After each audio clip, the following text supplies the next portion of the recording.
Hey guys, it's Woody, and today, May 23rd, Treyarch dropped the new patch for Black Ops 2. I'll start with the most important stuff and work my way down to the least until we run out of time. Let's get going.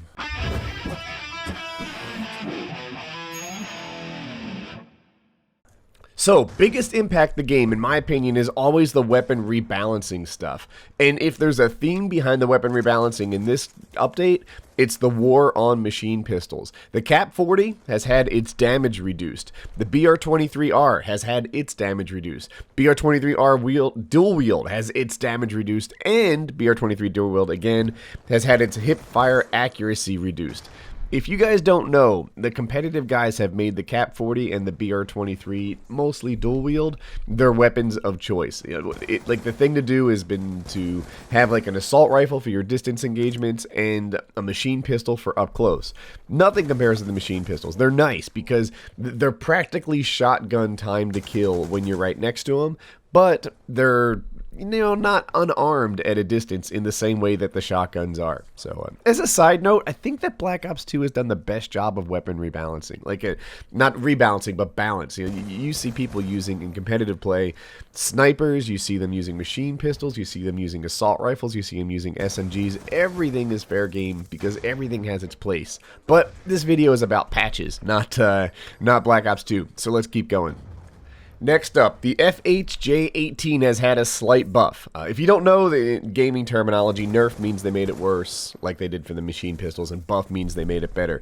They increased the movement speed on the FHJ-18. To me, this is really pretty minor. I don't know about you, but I hardly move at all when I use this thing. Oh, the FHJ-18AA, if you don't know it, is like the Stinger. It's the anti-aircraft thing that launches onto basically anything in the sky. You can also take out sentry guns with it, and while I'm not positive, I bet you can take out Guardians with it too. But that's essentially its deal. It's the thing that locks on to anti-air, and you knock it down with it. The movement speed is increased, so you'll be able to move a little quicker, you'll be able to strafe, you'll be able to, say, get away from the building that's blocking your view a little more easily than you could before. It's a slight buff, but whatever. That's what they decided to do. Next in order of significance, they added support for a free trial of the Revolution DLC. It's this weekend. It's the May 24th through 28th. Everybody, whether they paid for it or not, will be able to play the Revolution DLC. I can't prove it because I've read it from unreliable sources, but I think that the sales didn't go too well for the Revolution DLC this time, and they want to sort of whet everybody's appetite and let them give the Revolution DLC a try. Hopefully they'll be buying it afterwards once it's taken from them. If you're someone who's already had the DLC, this is good news from you. People that buy the DLC tend to be the more hardcore players, and that means there'll be a lot of noobs. Noobs in the terms of just less hardcore and don't buy DLC, and noobs in terms of they've never played on this DLC before. So you'll be working against guys who don't know the maps like you do. You should be out there poning, leveling up bad guns, or whatever it is you want to do, and take advantage of the new players. So fun times for you if you're a DLC expert. But anyway, yeah, this weekend support for that's coming in. Another thing, they're kind of crowdsourcing what the next personalization pack will be.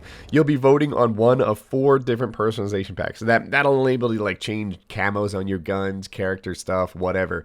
And they're not sure what they're going to sell, so they're going to ask us to vote on what should be for sale next. Interesting idea. And then the last thing, they expanded who can host a game lobby.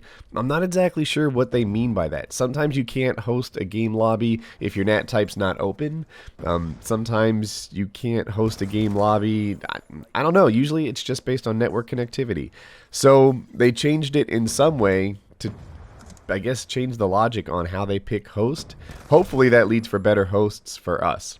As an unrelated side note, by the way, the rumor is that the Xbox One will have dedicated servers, but we'll wait and see. Alright, and everything from here on out is bug fixes. One of the ones that seem most significant to me is the Death Machine and the War Machine would reset the ammo count on rounds. So, I think the Death Machine gets 200 rounds and the War Machine gets 12. So you could just fire 199 and 11 respectively, and then in the second half of Domination you would get it again, which is kind of crap.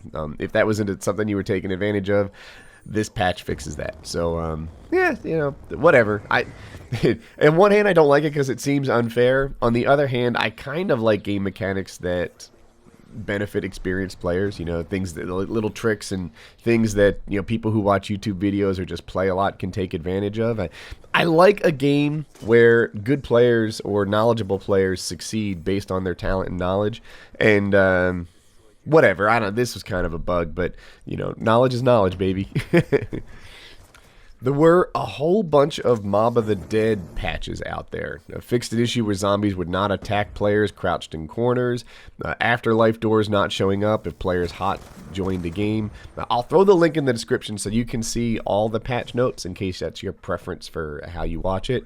But it's a pretty good patch. I'm glad they nerfed the machine pistols. I'm sure some of you won't be.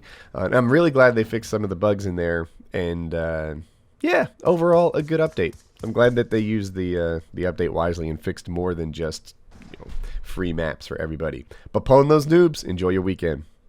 If you're still here, perhaps I've earned your like. If you're new around here, click subscribe. And look, I apologize for the long outro, but I want to talk about these videos. On the left, dedicated servers for every multiplayer game. This is from Wired, which is a pretty reliable source they have their hands on. I'll explain it all in the video, but it looks like this might be one of the differentiators that, you know, compared Xbox One to the PS4. So it's kind of important video. Check it out. I think that you'll like it. And on the right, the used game rumors. Basically, they haven't confirmed all the stuff that you think you've heard, that used games can't be played and, you know, can't be resold and stuff like that. So check those out. You can click both. They open in new windows. And as always, have a nice day.